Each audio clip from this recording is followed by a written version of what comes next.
当县主真好啊，可以堂堂正正做自己喜欢的事。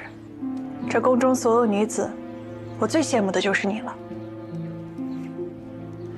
给你，我不会做香囊，这么扎起来，里面的草药不会掉出去。县主平日随身带着，睡觉时放在枕边，可以祛病的。你担心会有食疾？听他们所说病情，初看的确像是风寒，但有些症状与风寒不符，更像是书中曾记载的某种湿气。得赶紧告诉师傅，早些做准备才行。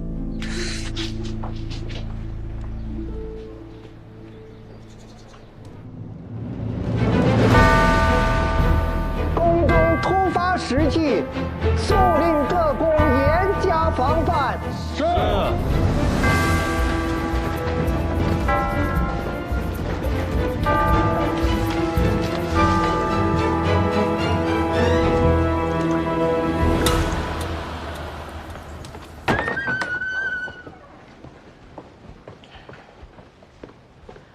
县主，叶庭宫的内侍城不见了。染病的宫人可是都安置在此处？没错，许是人多活杂，偷懒躲起来了。我去看看。我去吧。既然染病的人越来越多，你病了怎么办？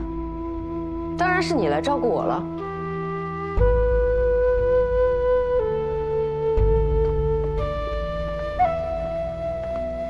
我同你一起去。你若病了，可没人照顾你。我不会生病的。又是算出来的？是县主保佑。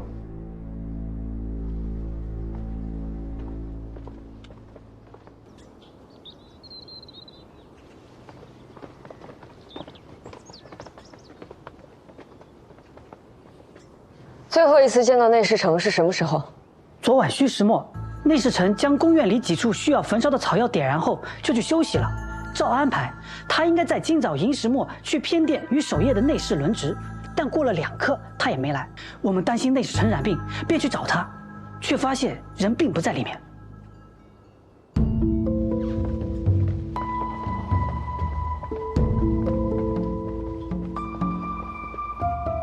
屋里没人影，我们就以为内侍臣出去了，可找了一圈也不见人影。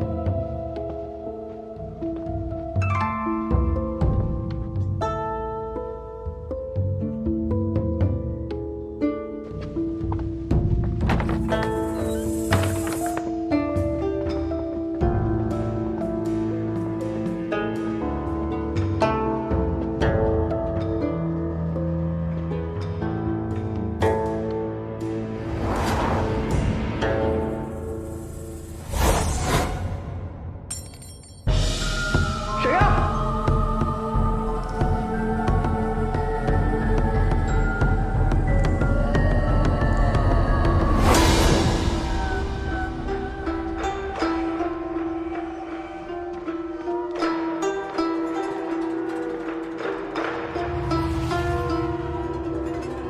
内侍臣匆忙之间，连鞋都没来得及穿。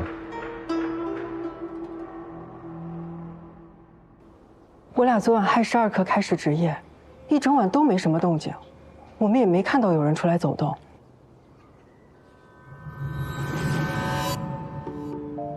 你们整晚都守在偏殿，没有四处巡查？是。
尸体僵硬程度和尸斑深浅来看，应该是昨夜丑事搬到仪式处之间遇害的。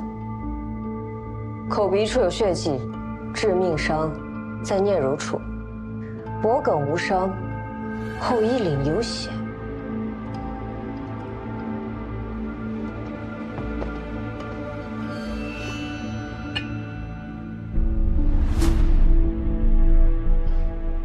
凶手力气不小，看来是有人昨日闯进了房间，惊醒了内侍臣。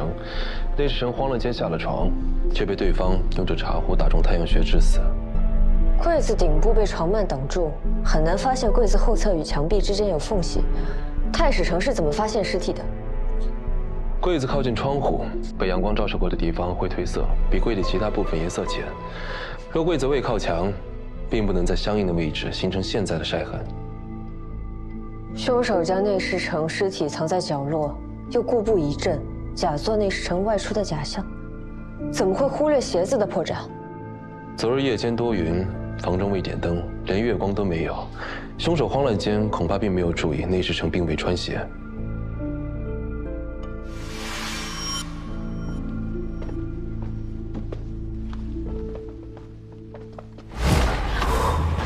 县主，这是……昨夜闹出这么大动静，你二人在此值守却毫不知情，我看是太过辛苦，不如跟我回内业局享享福。县主饶命！县主饶命！我们绝对没有杀害内侍臣。夜晚寒凉，守夜又无聊，我二人便躲懒去睡觉了。县主饶命！县主饶命！县主饶命！把自己绑了吧。县主饶命！县主，要如何处置他们？玩忽职守，罚他们跪着。人不是他们杀的。这种湿气会导致咳逆，病情较重时会有咳血症状，没错吧？是。内侍臣脖子后面喷溅的血迹就是这样来的。看来凶手病情较重，但身体强壮，足以与内侍臣对抗。把偏殿病人名册拿来。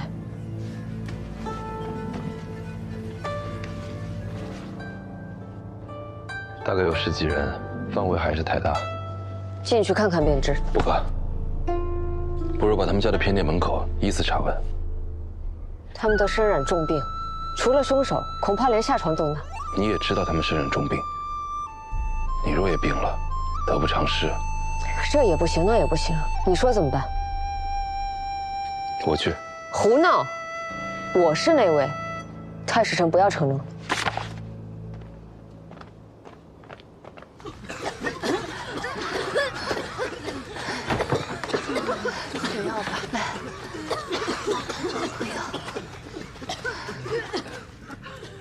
那位查案，叫到名字的示意我。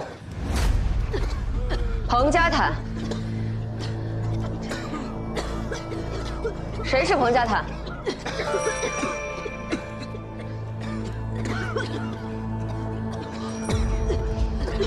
常乐平，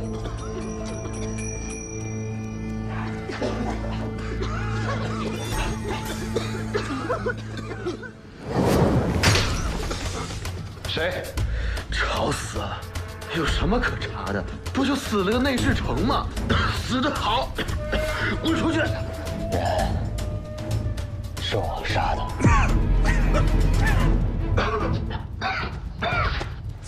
是我杀的。是我杀的。是我杀的。是我杀的。我杀的。我跟他拼了！别冲动，不要伤人。师傅，退后！他摔倒受伤了，快找人去看医术。好，让我过去。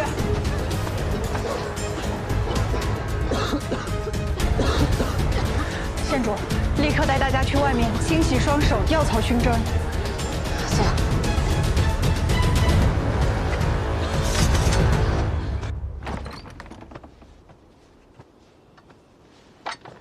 受伤的人怎么样了？伤势不重，可是他们的病情都加重了。按照这几日的用药，分明应该好起来的。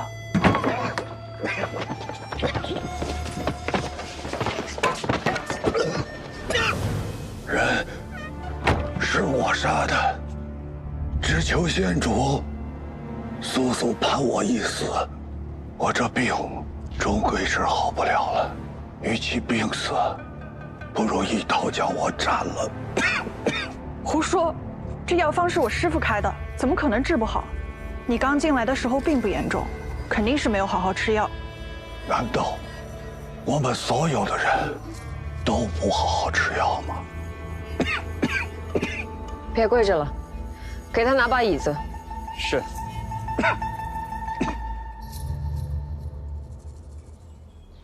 内侍城并没有把药和食物分发给你们。一开始，偏殿里的人不多，食物和药品都能按时按量的分发。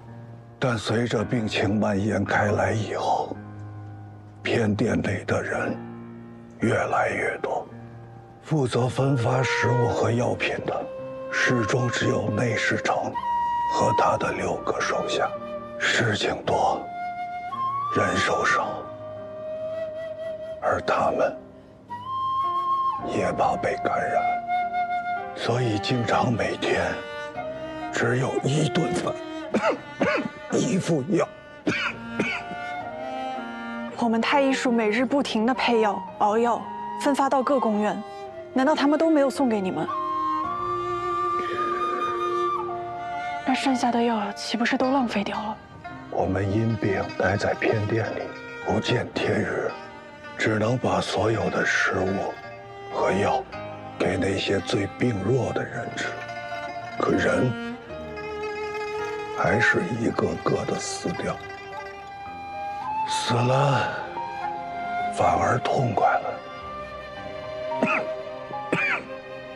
他们解决不了这个病，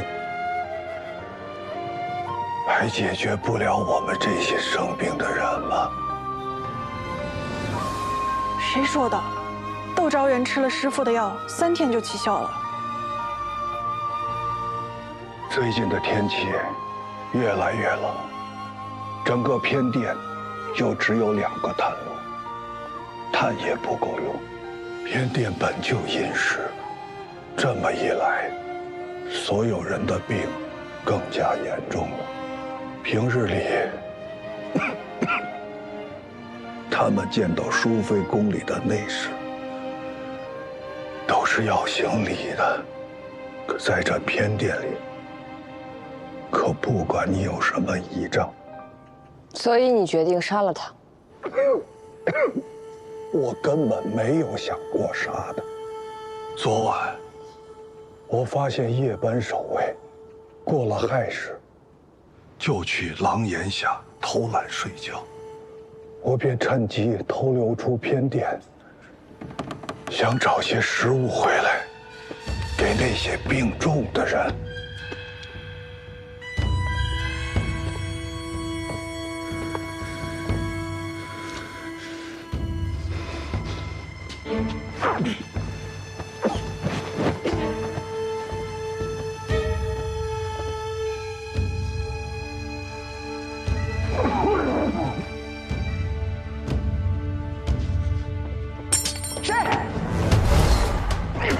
谁？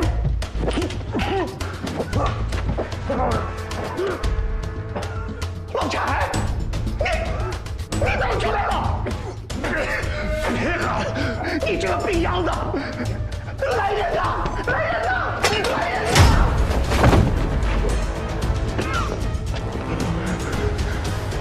我怕他惊动守卫，不知道会有什么下场。我只是想让他闭嘴，可没想到，竟一下把他打死了。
我在城外另找了一个住处。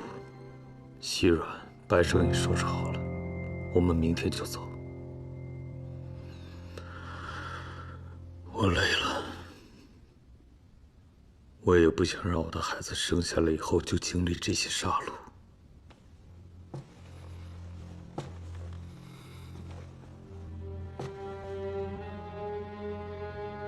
古树的仇呢？他死不瞑目，李宗旭还没有付出他该付出的代价。你没有资格跟我提古树。古树本来应该安享晚年，就因为你一意孤行，要跟那些氏族斗，所以事情才会发展到这种地步。古树不是被别人害死的，是被你的野心害死的。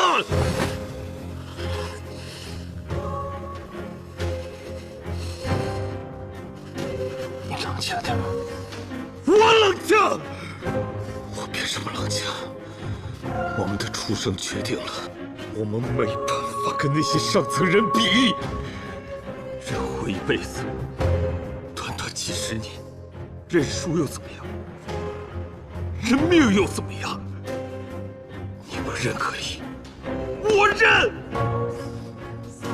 敌人一个个的虎视眈眈。他们急于从我身上找到弱点，将我一击毙命。他们不会放过我，你以为他们会放过你吗？你这样做太危险，危险！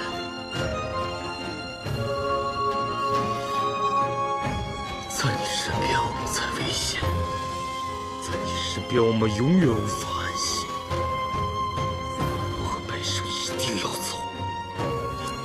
让人阻拦我们，别怪我不念兄弟之情。和生，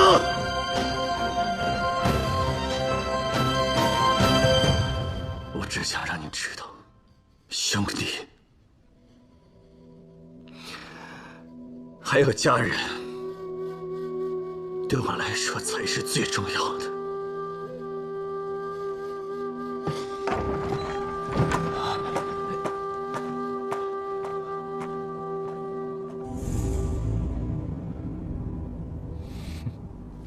李宗旭之前都没有怀疑你，为什么现在突然知道你跟玉石案有关？也许是他自己猜到的，也许他背后还有别人。若真如此，那此人只会比李宗旭更阴险。就到此为止吧。到此为止？那彩莲不就白死了吗？他以命相搏，就是要我们走得更远。如今沉冤未招，恶贼未除，我不可能停下。那如果我说我想停下来呢？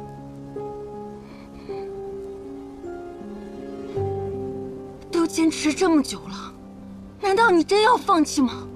彩莲找到了心爱之人，马上就要开启新的生活了，可如今一切都没了，我替他感到不值。你是替他不值，还是你怕了？忘了一开始来找我是为了什么？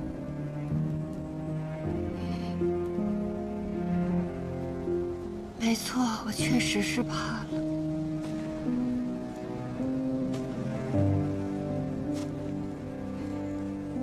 背负了仇恨这么久，我怕我来不及感受这人间的美好。我在万国乡认识了几位诗人，他们告诉我，扬州风景美如画。我也想去见识见识。那你就这么……每个人都该为自己的心意而活，缘起则聚，缘尽则散。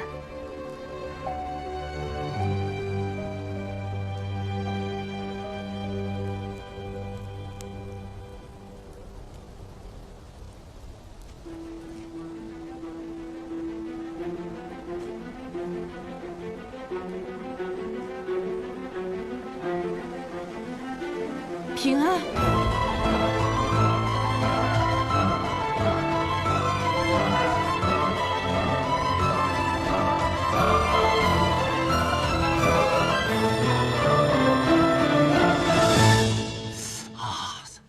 疼！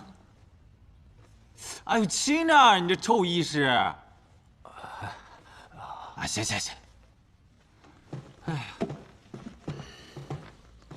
阿姨。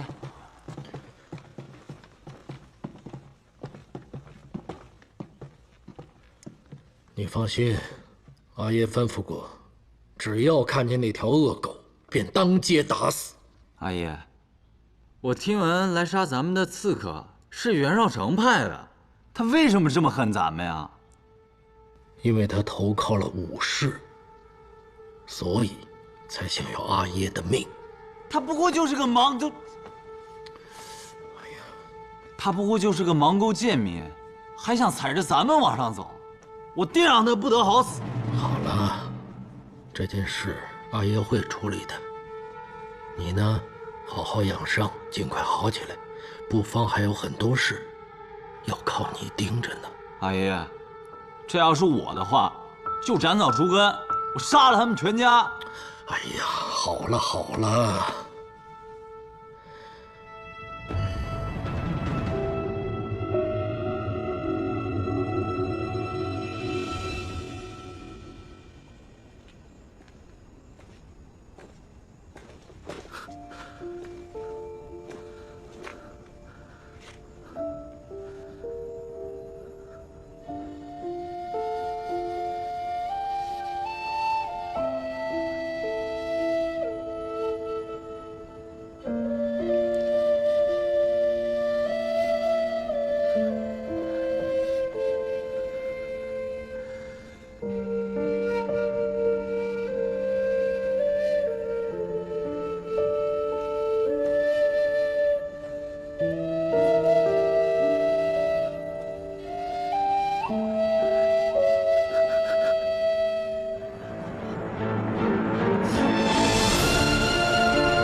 怎么样，喜欢这里吗？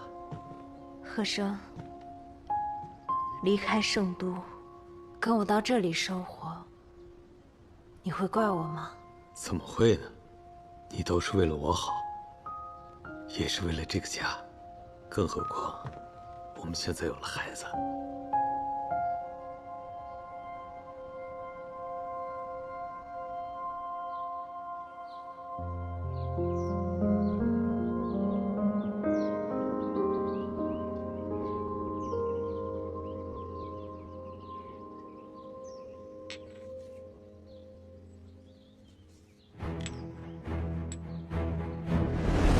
我们终于活着回来了！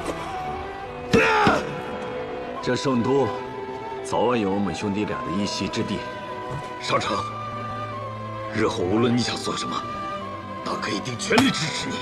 好，那今天晚上，咱俩就来个不醉不归。好。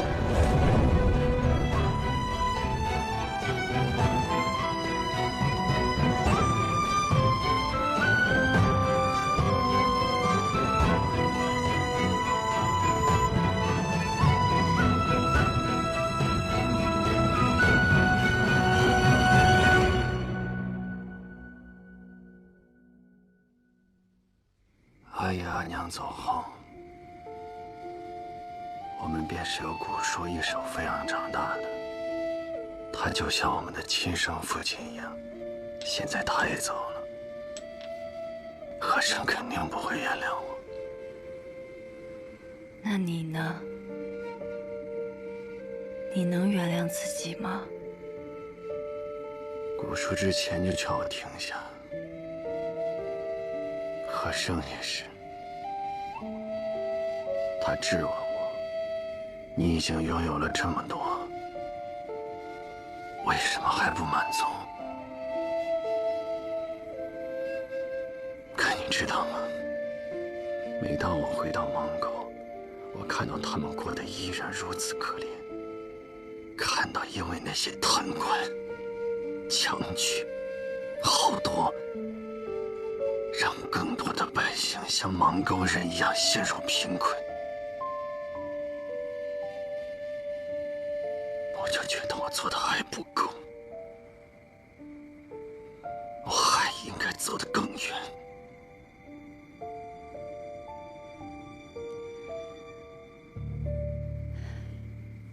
你来。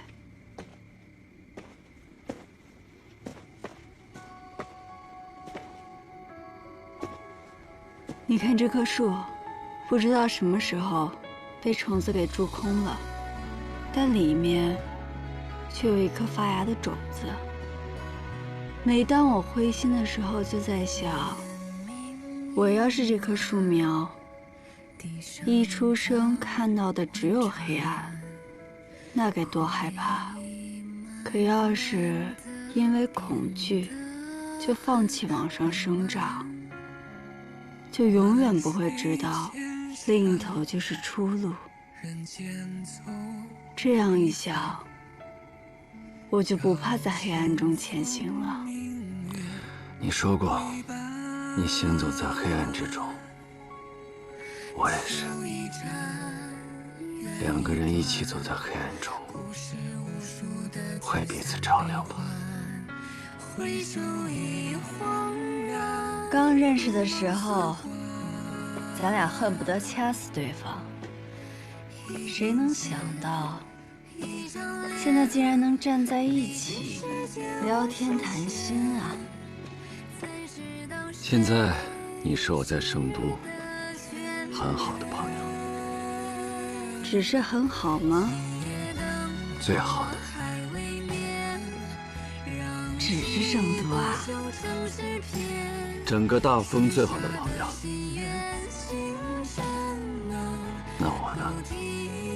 我是你最好的朋友吗？我的朋友可不止你一个，但你是我的知己。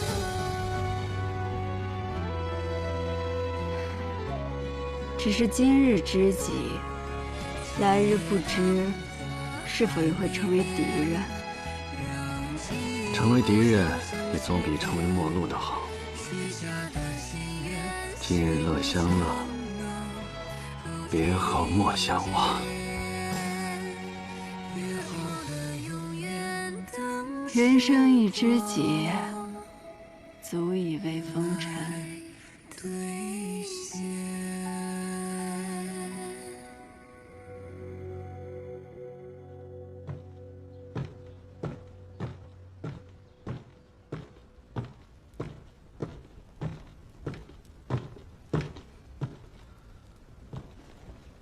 郎主，说吧。这阵子我派人到通泉县多方打探，却压根没人知道那个姓叶的来历。没了？啊，没了。过了这么多年，更名改姓也属正常。继续查，尤其多问问通泉县年长之人。郎主，对付一个小小的叶平安，为何如此麻烦呢？以你的身份，大可以直接。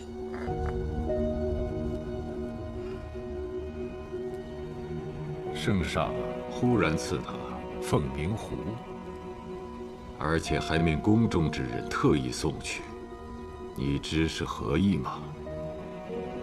这，小人不知。圣上这是在告诉所有人，他不是谁都能动的。明白。小人继续去查。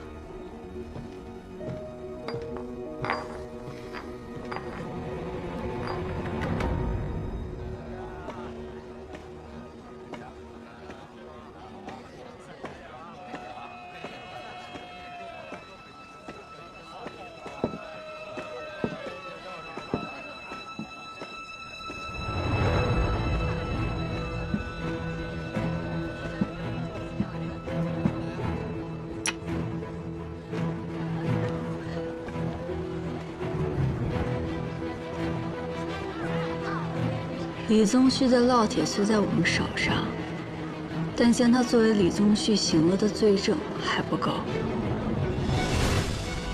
那我们现在还能从哪儿下手呢？吴安康查到李宗旭和徐青之间有勾结，或许我们能从徐青身上找到点什么。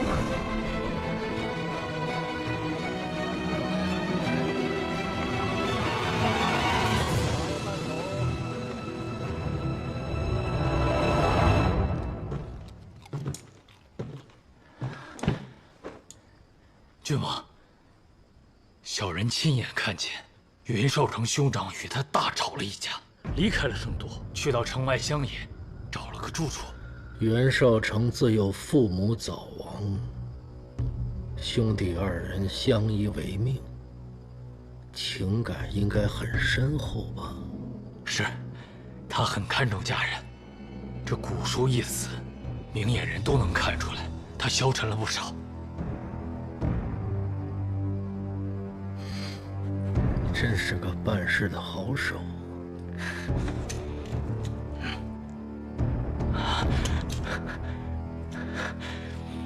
谢君王。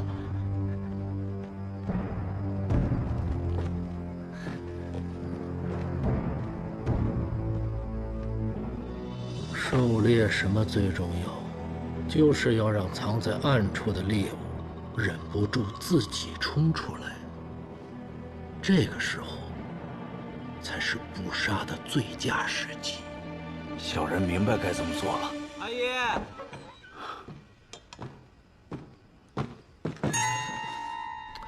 把他抱走。快，快！邵主任，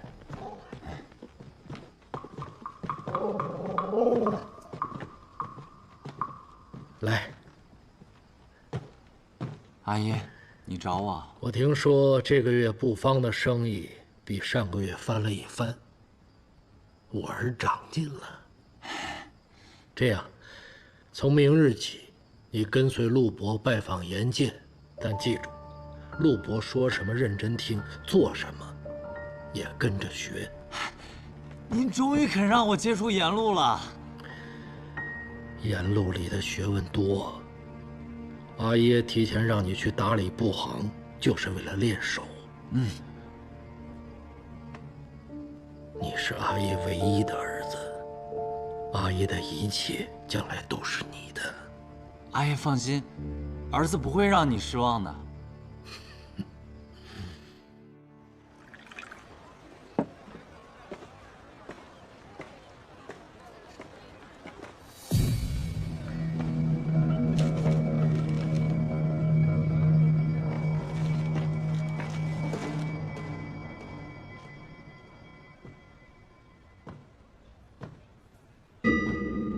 神袍西夷不大，基罗散善不大，皮货无福不大。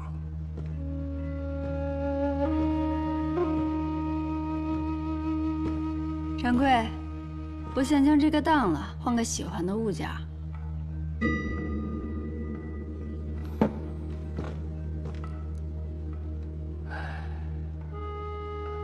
嘿，来我这儿的非富即贵，所当之物啊，至低也得100两价起。你这东西不值这个价，本店不收。100两啊！我看您这铜牛也就值10几两，您不也收了吗？你误会了，这个不是别人的当品，是我从家里拿过来把玩的摆件而已。行，那我这就回去取。掌柜，你等着。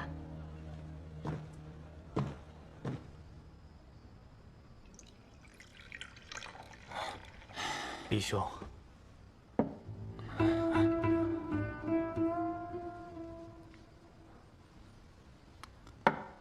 李兄，这几日你天天约我们来万国香喝酒，是不是因为夜宴发生的事情受了惊吓，心情不好啊？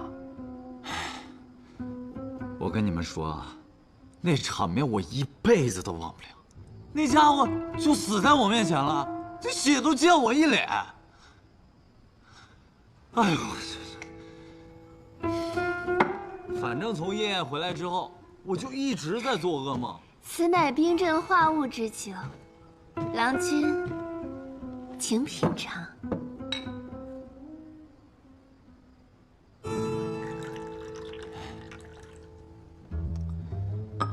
都说不做亏心事，莫怕鬼敲门嘛。你说什么？你再说一遍。奴家的意思是，郎君看着面善，定不会做什么亏心之事的。那你的意思就是，如果做了亏心事，就有鬼上门。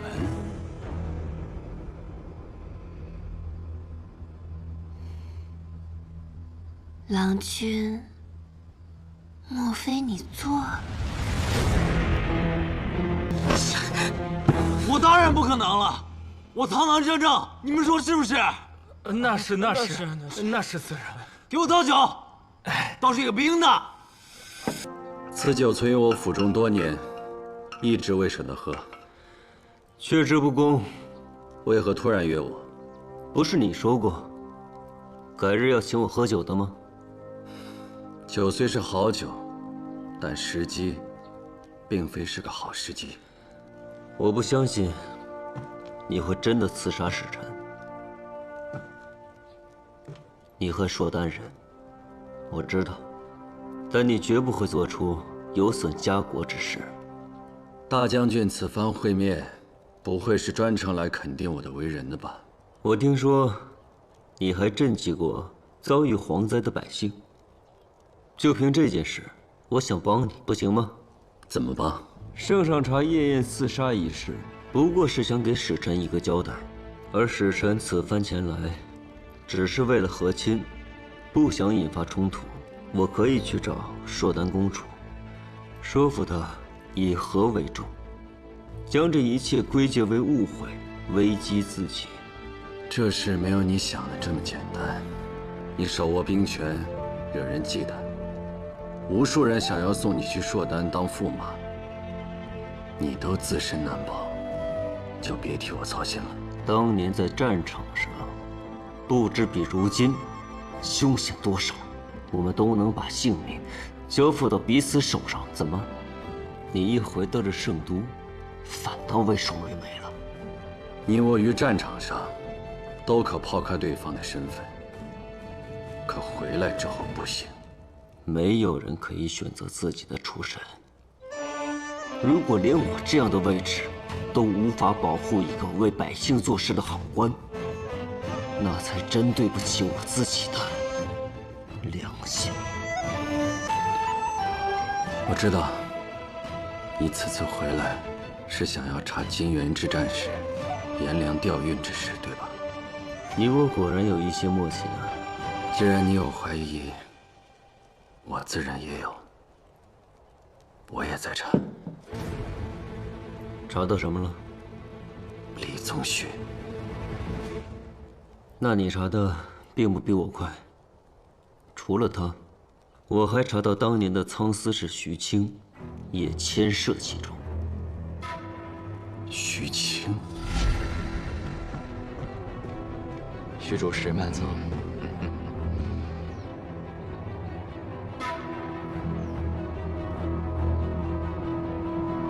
袁绍卿，海公有请。怎么了？没什么。既然我们都在查此事，那我们就来比一比，谁查得快。我是不会输给你的。你现在被撤了职，无人可用。若有什么需要帮忙的，你尽管开口。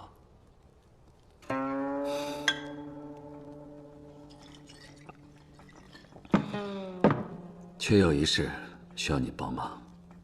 我听闻苏记高铺每旬都会给康平王府送去冰糖糕，而间些日子，他们制冰糖糕的酒香蜜到了货，恰好我府上还存留一些，我就托制饼师傅做了一盒，想请你替我带去给康平王。你知道的，我父亲最讨厌的就是攀附权贵之人。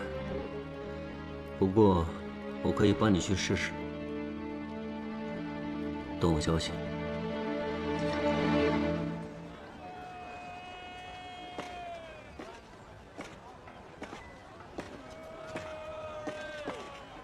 袁绍成，你怎么来了？是有什么消息吗？还在查。我是来跟你借个值钱的物件。少卿，少卿，少卿，李宗旭府上有暗卫出城，我担心李哥有危险。你留在这儿，告诉大家不要轻举妄动。我跟你一起去。好。